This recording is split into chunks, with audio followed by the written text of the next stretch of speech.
Hello, friends. Hey, mamas. Welcome to My Invisible Disease podcast. We are here to share our struggles and hacks as two moms living with chronic illness.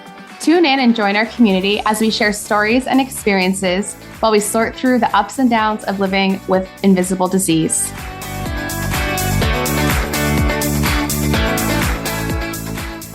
Hey, Cassie. Hey, girl. How's it going? I'm good. How are you? Good. I'm looking forward to today's episode. We have an interview with Sarah Young. Oh, that's exciting. Wait.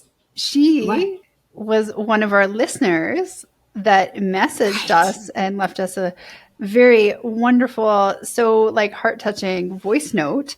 But just actually, relating. I remember when you sent me the voice note that she sent to us, and we were driving to the cabin.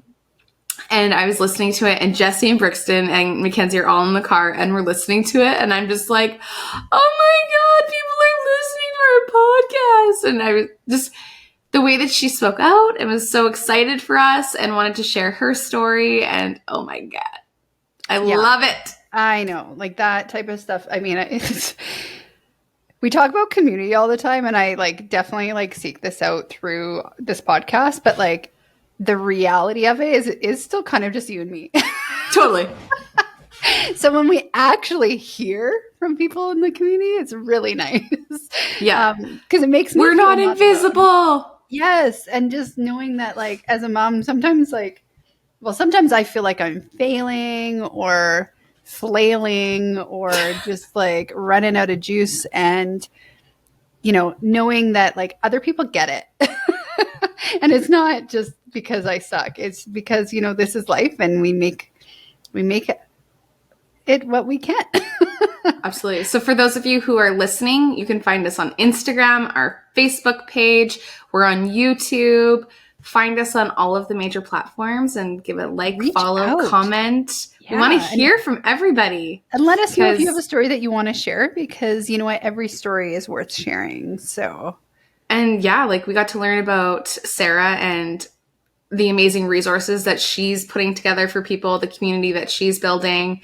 I mean, she's doing some awesome things. So I can't wait for everyone to learn a little bit more about her. All right. So I have Crohn's, and I guess it's always been there to some degree. I had never really heard of it when I was growing up. It's weird. I knew one other person.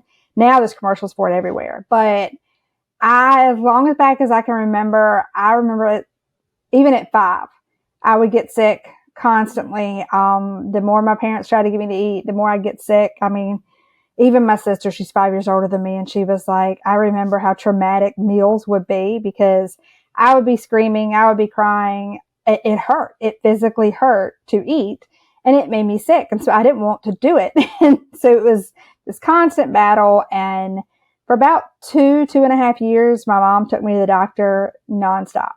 And they kept going, oh, well, she doesn't want to go to school, or she doesn't want you to go to work. There was one excuse after the other. And thank God that my mother was persevering and kept going. And I know it's crazy to say it, but I actually remember being 7 years old, sitting in the doctor's office and just tears running.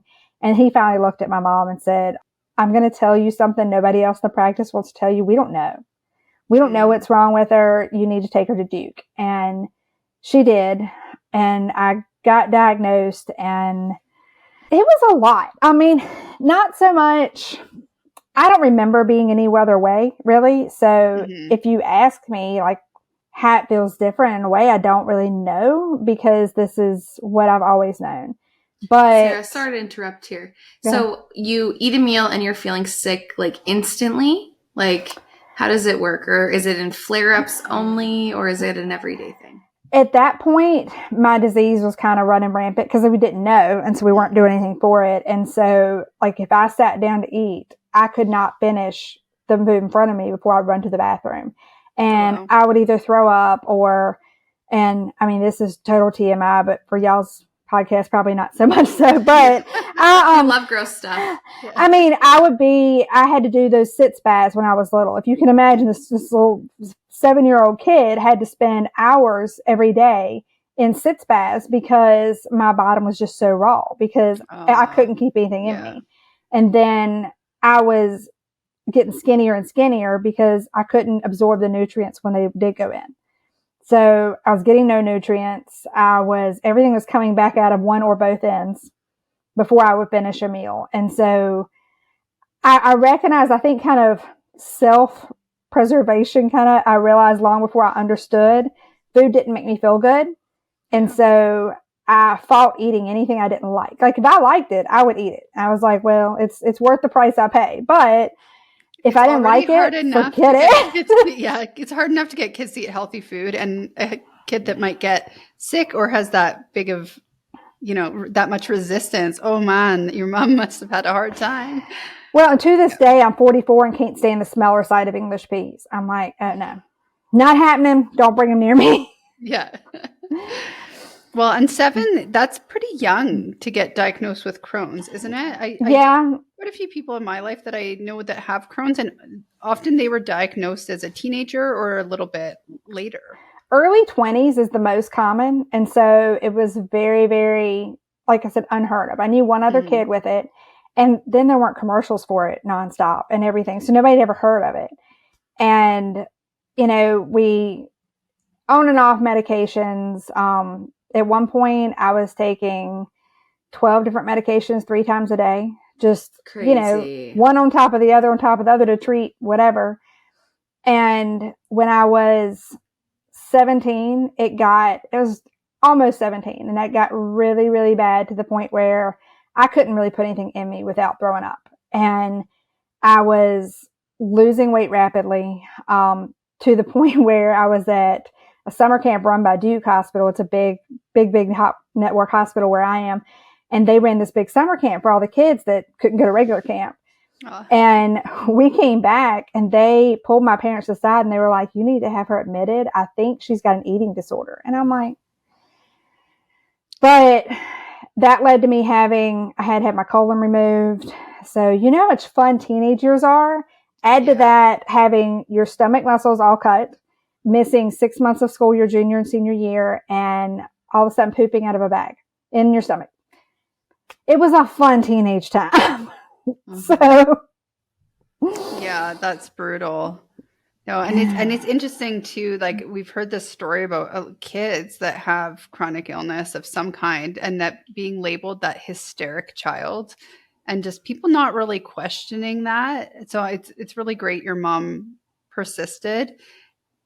Were they aware when you were at that camp that you had Crohn's? Like, what's that? Oh, and they still they still judged you. Yeah. I mean, the camp staff was all doctors and nurses and medical staff from Duke Hospital. Oh, wow. Everyone there knew my diagnosis. Everyone there is medically trained. And still, because we'd sit down in the dining hall, I would eat a few bites and then I'd run to the bathroom and I would be in there 20 minutes.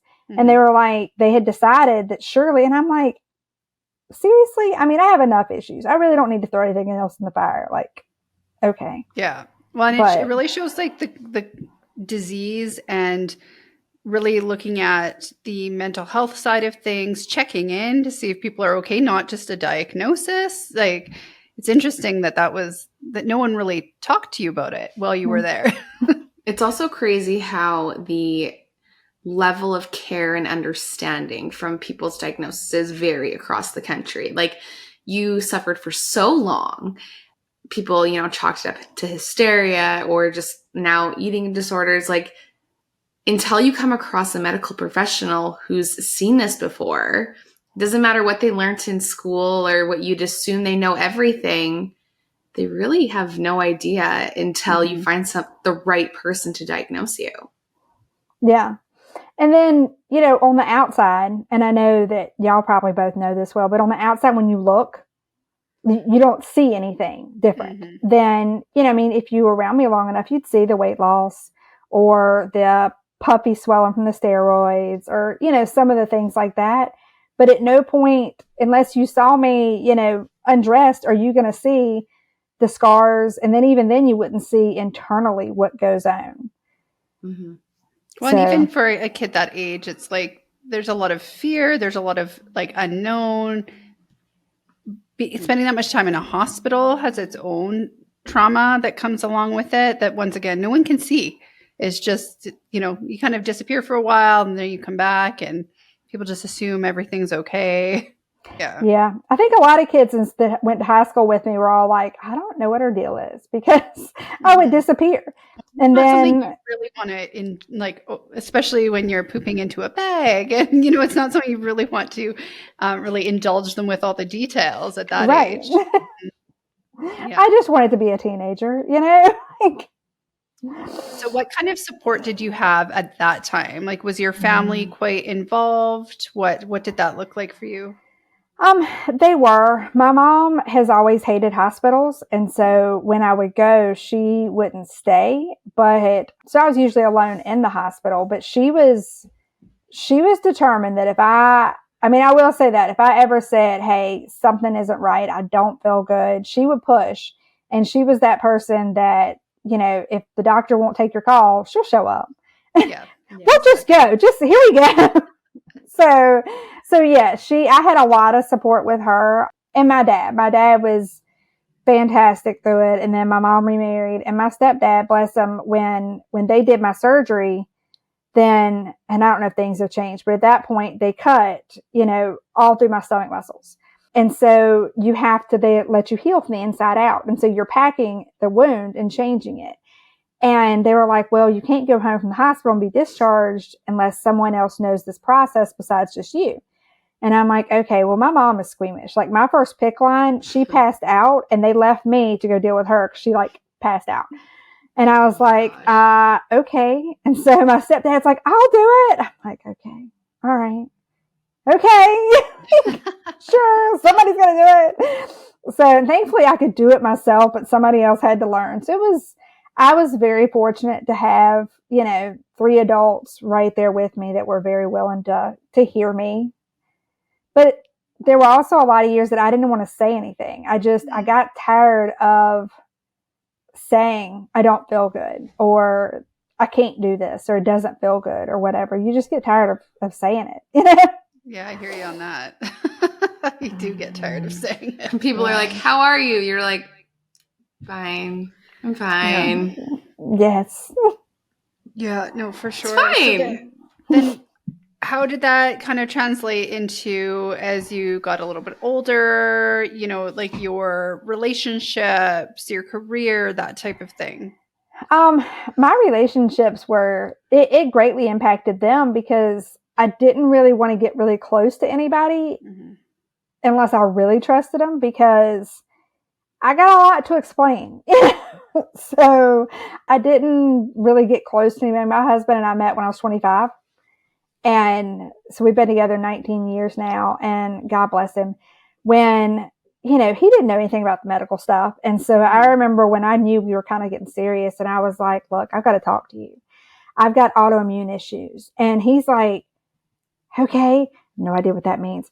And his mom told me later, he called her, 'cause she's a nurse. And he's like, I don't know, she looks fine, she seems fine, but she seems really insistent that I understand whatever this is she's trying to explain to me.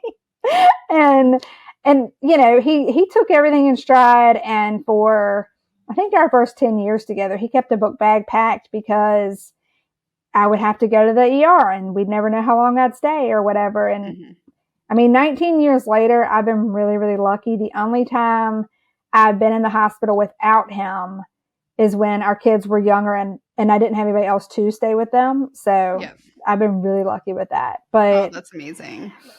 That sounds like a nice little vacation. I could go to one of those right now. A hospital stay. No. I just saw a meme, and it was like, I'm starting to think that the 72-hour psychiatric hold sounds like a great way to spend a weekend. I know, it's you're full in it right now with the little ones. So yeah. So Sarah, too, then if we're kind of looking up into where you're at now, I know that you have kids.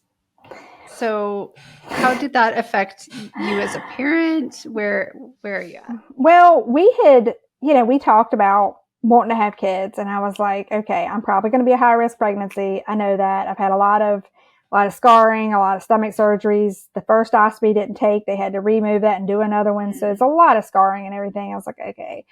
But my doctor was like, well, probably. I'm like, okay, I'll take a probably. And then I remember we got to the point where we were going to start trying to get pregnant, and I totally panicked because I've been having a lot of flares. And I remember sitting down with a friend and I was just bawling. She's probably 10, 15 years older than me, and she had a little boy that we're sitting there with, and he had special needs, and we're sitting there, and I was like, just looking at him, just bawling. I was like, I don't know if I can have kids. I was like, what if I do and my health impacts them? Like all the things that I can't do, or, you know, like this past Mother's Day, we had big plans and I had a big flare. So plans got thrown, you know, and that really kind of concerned me. And I ultimately was like, you know what, we'll just try it. So both of my kids were planned C-sections. Because of the Crohn's, I did not do well with fluids. I had low amniotic fluid. So that was lots and lots of ultrasounds, but both kids were perfectly healthy. The second pregnancy was hell, totally, but it wasn't because of him or anything. He was perfectly healthy. I got a salivary gland infection and they didn't want to treat it. And it led to me losing like mass amounts of weight. I couldn't eat. I couldn't drink for about 6 weeks of the pregnancy. I couldn't eat for 12. And I had him, he was 37 weeks. He was a 7-pound, almost 8-pound baby. Wow. And I was 20 pounds lighter than when I got pregnant. Oh I mean, God.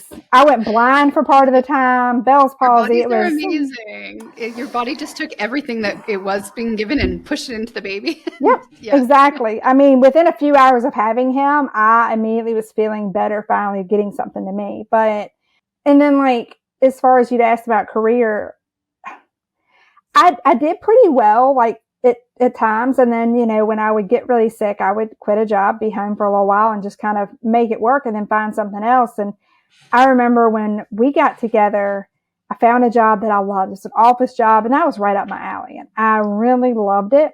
We had decided we were going to have a baby, hadn't gotten pregnant yet. And all of a sudden, it was actually our honeymoon. We were going on our honeymoon of all times. And believe it or not, ostomy supplies are not something you can find just anywhere. So we were out of town, and all of a sudden I was like, my stomach was just, it felt like somebody was ripping it from the inside out. I had actually, my intestinal tract had ripped holes from my intestinal tract out. And so all of a sudden I have like 3 holes from my intestinal tract to the outside of my body. And I'm like, ugh. What a honeymoon. Thank God my husband loves me. I mean, really. Yeah. I mean, travel, like that's something that can really, for anyone dealing with any kind of chronic illness or any kind of invisible disease, autoimmune, the unknowns are terrifying. And knowing that you're out of your regular, you know, medical system and without your typical supplies. Yeah, like right. That's something that I know a lot of people think about, or they just don't travel. So, I mean, it was brave, but unfortunately you got the short end of the stick on that well, and when we came back, I was like, I can't go to work. I mean, I couldn't get anything to stay on my stomach. I'm like, I've got literally poop oozing out of my stomach. This is not, you can't leave the house like this. And so I ended up having to go out on disability, but that was a 3-year process to get approved. I remember at one point, one of the first times they denied me, they came back and they were like, oh, well, you could wait tables. And I'm like, that's not a sanitary idea, y'all. Like, I don't know who came up with this, but that's not a good idea at all. So, but 3 years later, I actually got the approval notice when I was in the hospital having my son. So, wow. Divine timing. Yeah. Wow. I mean, and disability, I know it's a complicated process, and I know it varies. Like, we're in Canada, but in the US as well, I see that's a big subject on chats of groups that I'm in, as far as people looking like when and how and what that looks like, because, you know, like cost of living too, like it's insane right now. So you can think about anyone that's applying at this point. Like, it's just right. That's a process on its own. Well, that's great that you got it, but 3 years, like, how was someone supposed to survive for 3 years? You know, if you had been like a single mom or something along those lines, that would be so difficult. Yeah. I mean, it made my husband and I really tight, I think, because of it. But we had some rough time there because we went from being 2 income to 1 income, and then my medical bills kept piling up. So, half your income and a lot more bills. And so it was a rough couple of years there, but anyway. Well, you got through it. And that's, I think, a big struggle that is part of the invisible disease is medical bills and these other things that cause stress and, anxiety and just that extra weight of that mental load that other people don't necessarily have to carry. So, yeah. So with your kids, I know that you are an advocate in your own right. Can you tell us a little bit about that and your kind of what you're working on now? So I've been treated for anxiety since I was a teen, and no surprise. I'm a little high strung, but I knew I worked with kids a lot when I was out working and stuff, and so I was aware of a lot of different things with neurodiversity. And so when I had my oldest, we call him quirky, but I knew pretty early on it was more that he was on the spectrum. And so we went through and we got the diagnosis of ADHD, and we recognized a lot of other things, but it was because he doesn't look like the typical these checks on the box, then a lot of people didn't want to recognize or just wanted him to fit more into what they thought he should because, why not? And so it got me really pushing more. And then, of course, I got diagnosed a couple years ago with ADHD. Turns out all these years, that's what it really was. Yep. I got my diagnosis this past year. Yeah. And I was late in life. Yeah. And so that kind of often with women, like they misdiagnose it because remember, no medical professional actually takes women seriously. And they're like, oh, it's your hormones. You're crazy because your hormones. But really, like there's so much more going on, and it presents so much differently in women than boys. Or these different excuses for, symptoms that might be like forgetfulness or not getting overwhelmed. And it's like, oh, that's just what moms do. And it's like, no, like, can be more to it. What was I?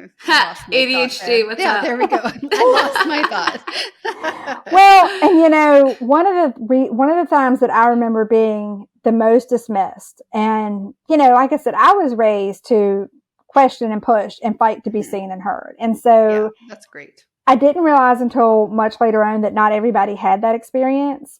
And I remember I had my second child. Like I said, the pregnancy was extremely traumatic to my body, and I bled for 5 years, like 30 to 31 days for 5 years. So it was, and I went to doctor after doctor, and I remember he was about 2, and I was sitting there, and this old gentleman is sitting there, and I was like, I feel terrible. Like I'm anemic. My blood work is even showing I'm anemic. Like, hello.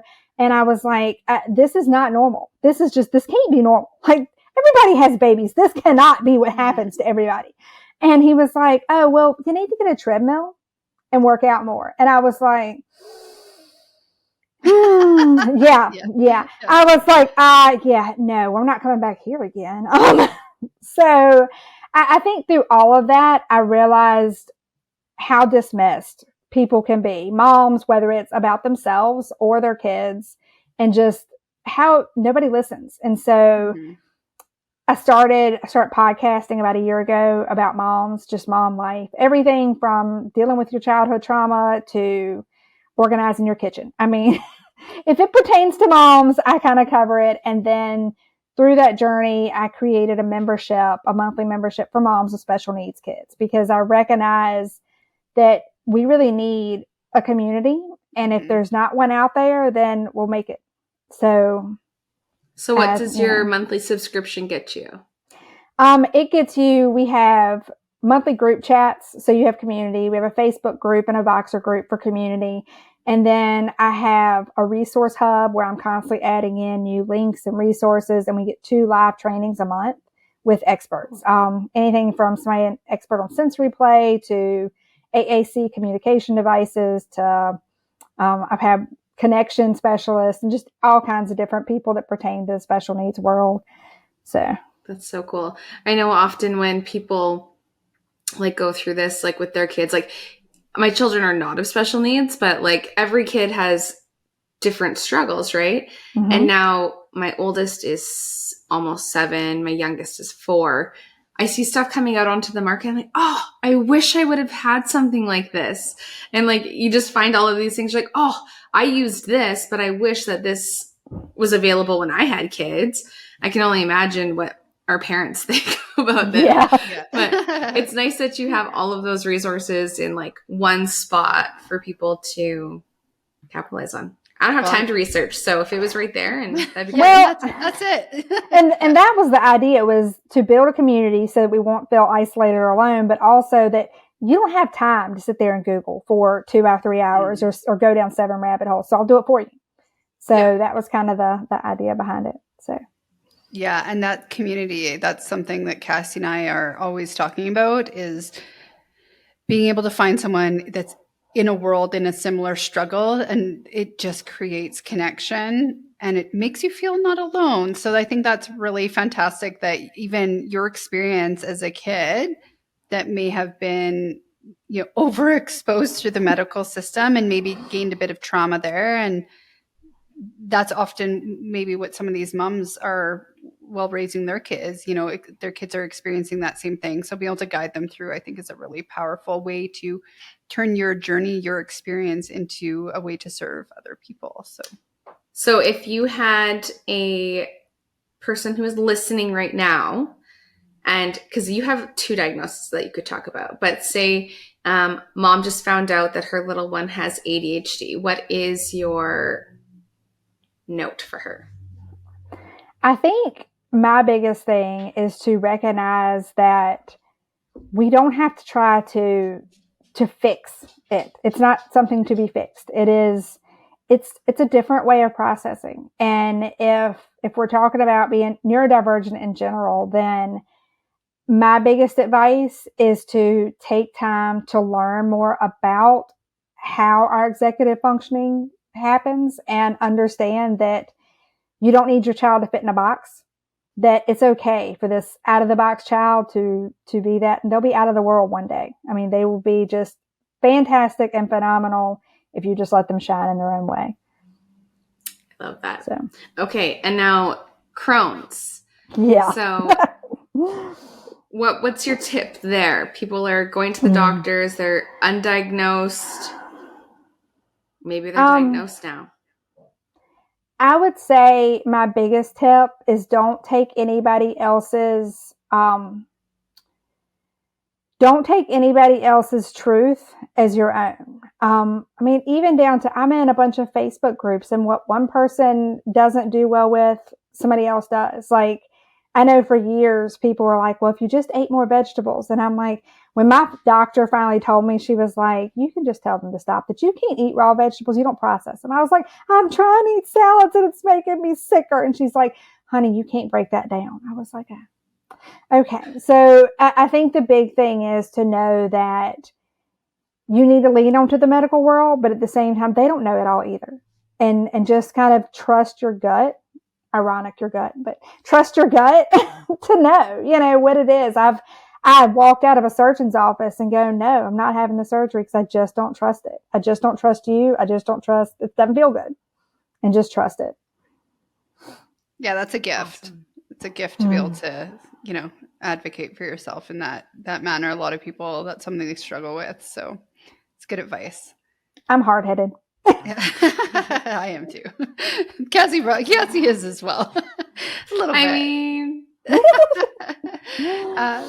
so we're going to kind of ask you a few questions from our game that we play with each of our interviewees.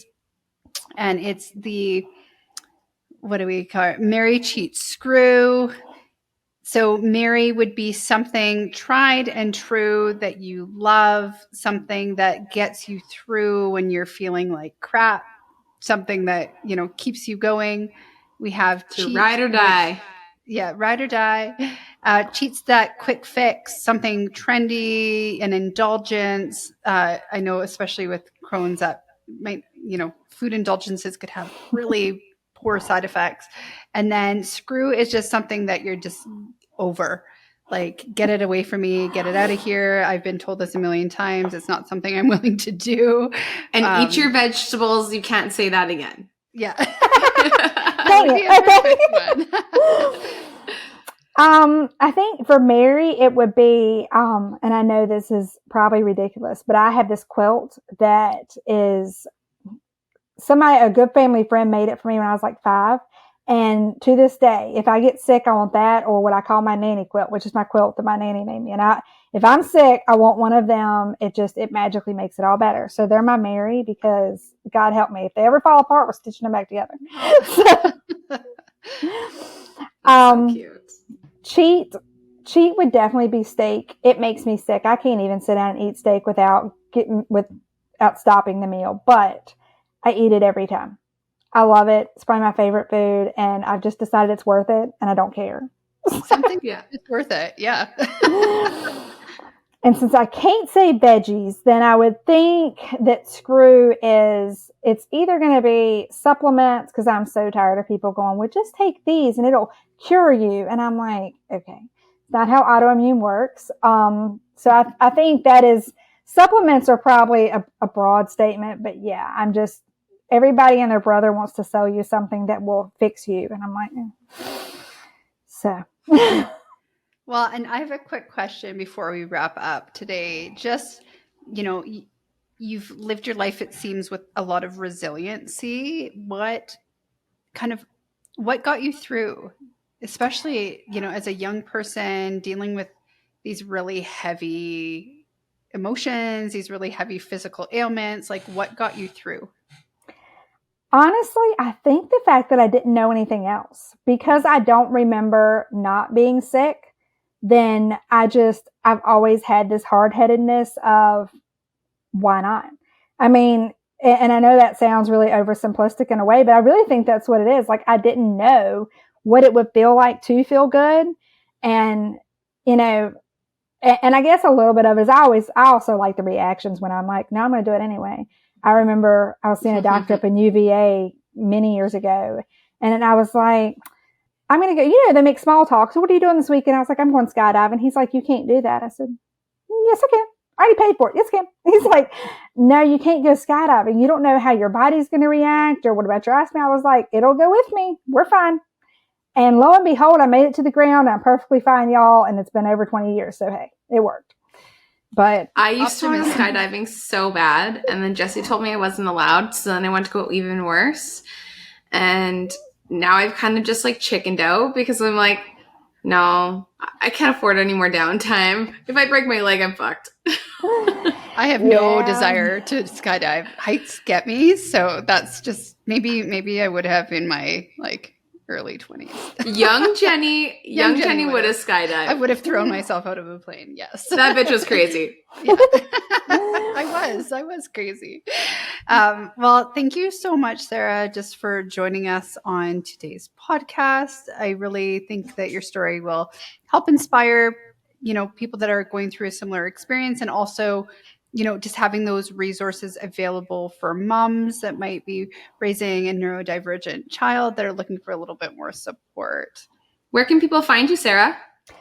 My website is probably the easiest place, because it'll be links to everything from there. And it is sarahyoungllc.com/calming the chaos.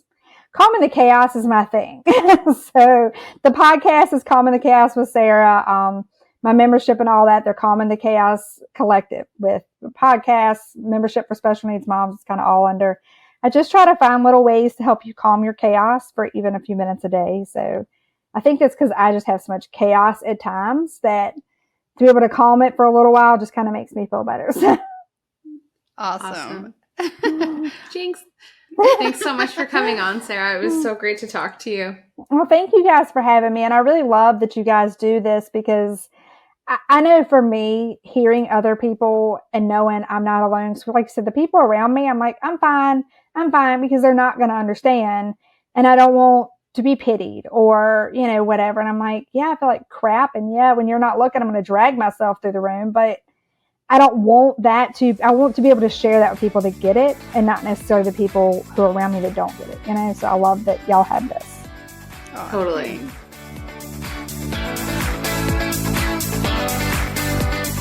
Hey girl, we see you. And we want you to join our community where we can connect and continue the conversation. Follow us on Facebook and Instagram at My Invisible Disease Podcast, because no one should go through this alone. Thank you for listening. And for links, resources, or show notes, you can check us out at myinvisibledisease.com.